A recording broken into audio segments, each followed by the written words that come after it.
Thank you for joining us here today on Good Day NA, where we are growing this show so that we will have the weather soon and more on the street reporting. And now for the news. An overflow crowd attended the Union County Heritage Museum's February edition of Museum Moments, from Goat City to the Hill and Goose Hollow to the Flats. It was a unique, intriguing, and poignant trip into the past of the local African American community. For many, education began in the churches. Then it was moved to B.F. Ford School. The group, led by Sam Mosley, members of the African American Concerned Veterans and Friends, have worked diligently for more than a year to capture and preserve historical information about the African American communities, education, athletics, church, and businesses. Much information was not formally documented in the past and has been lost. Going forward, this group hopes to see the community continued efforts to document its history and to build on that knowledge and heritage for the future. In addition to the informative posters and photos and connective to the main presentation, museum visitors were also surrounded by a quilt presentation that is on loan to the museum through April the 2nd. Today at noon here at the museum, we're doing a Black History program. It's about the schools, it's about the churches, it's about the African American businesses from back in the 1920s, early 1900s, through the present day. We hope everybody comes out. It's very informative, and we hope to see you. Thank you. Union County continues as one of the state's most employed counties. The unemployment rate in Union County remains one of the lowest in the state, according to the Department of Labor. Union and Rankin County near Jackson had been tied for the top spot over the last few months, but Union County's rate increased by 1 point this last month, placing us in second place behind Rankin County. Our county has had one of the lowest unemployment rates in the state for many months, and the Northeast Mississippi generally has had low rates as well. Lee, Pontotoc, and Lafayette counties were in the 7th and 8th and 9th place for the past few months, with 4.3, 4.4, and 4.6% respectively. Other areas with low unemployment rates are central and southern Mississippi, while the Delta and southwestern central and southeastern parts of the state have struggled a little bit more. Only Esquinita and Jefferson counties reported double-digit jobless rates at 12.8 and 12.6%.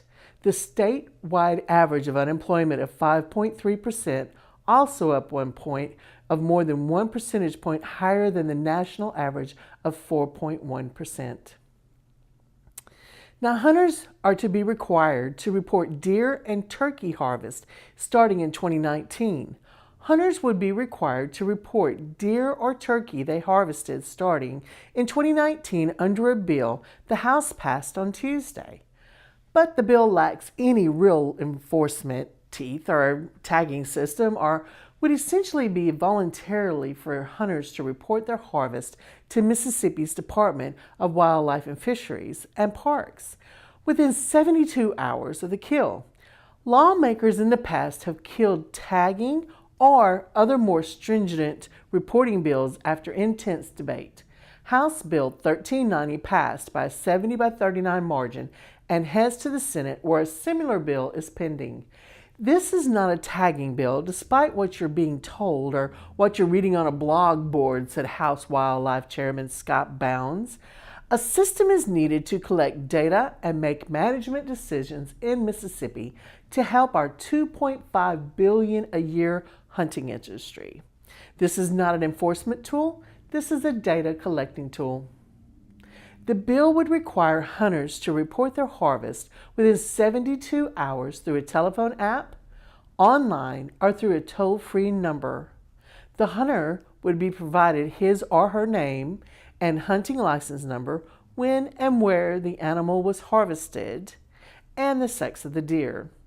Failure to report could carry a $25 to $100 fine.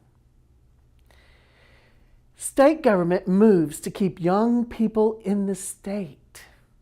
The House unanimously approved a measure Wednesday that backers say would help stem the brain drain, the phenomenon of young professionals leaving the state, taking their talents and their skills with them.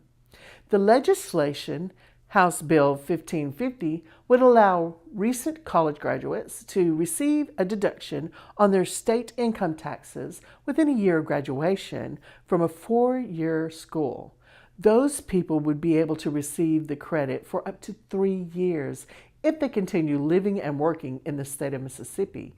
If they remained in state and purchased property, they could receive the tax break for an additional 2 years under the bill.